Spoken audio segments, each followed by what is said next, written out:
let me know if there's a way back. If you only would leave me alone. It's the stranger with the goggles. He's gone mad. You're crazy to know who I am, aren't you? That made me a madness when you're peering through the keyholes and peeping through the curtains. And now you'll suffer for it. What's going on, everyone? Great Talent here, and today we're going to talk about The Invisible Man from 1933, starring Claude Rains, an old-time actor from the golden age of cinema. So basically, in this episode of Rose Tinted Theater, on the next entry in our Monster Mash Marathon, we have The Invisible Man. Now, why is The Invisible Man considered a monster movie? Well, monsters come in all shapes and forms and sizes, and the Invisible Man here is a monster in the regards of his mental stature. He is gone mad, so he's a monster in the mental realm. And that he is kind of like a mad scientist.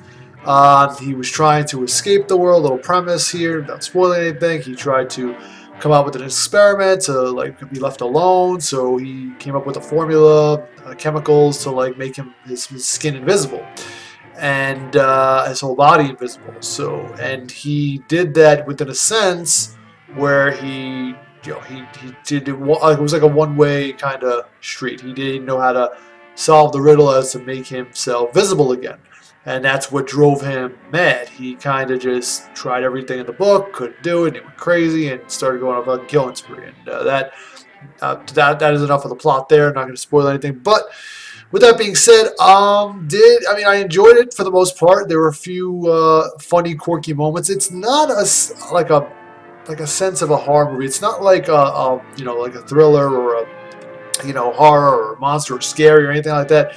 It's actually kind of funny. I mean, it's funny watching this man lose his mind going invisible, and he just kind of has fun. He has fun with it. I mean, like regular person would. Well, not regular person. He's kind of crazy. Kicking people and playing jokes on them, pranks when you're invisible. That's one thing.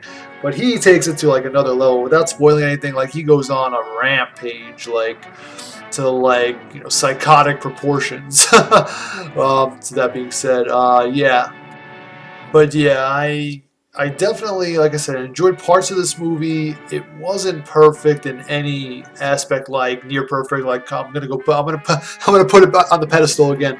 So far, out of my rewatch of all these classic monster Universal movies, Dracula is still the king. So far.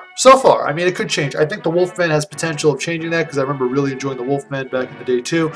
But Dracula is still the king. Invisible Man had its moments, like I said, quirky moments. It's not scary really. It's more of watching a man descend into madness, and he's invisible. He just happens to be invisible and has all these antics. He's wanted by the police. I think it takes place in a European village. I think England or Britain or something like that. They have accents, but I think it's they're all after him. They're trying to figure out a way to kind of trap him.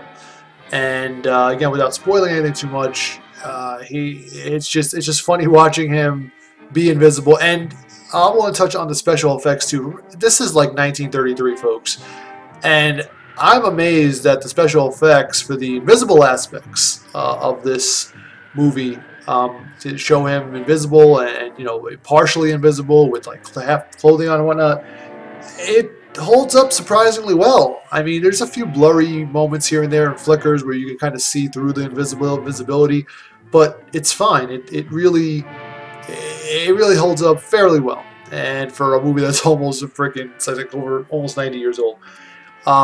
But yeah, no, and other than that, I mean, he has a classic look to him too, the bandage wrapped around his face, the sunglasses and the gloves and whatnot.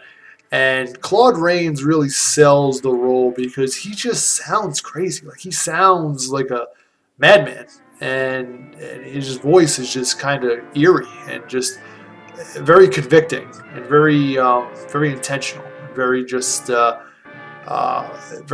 sharp.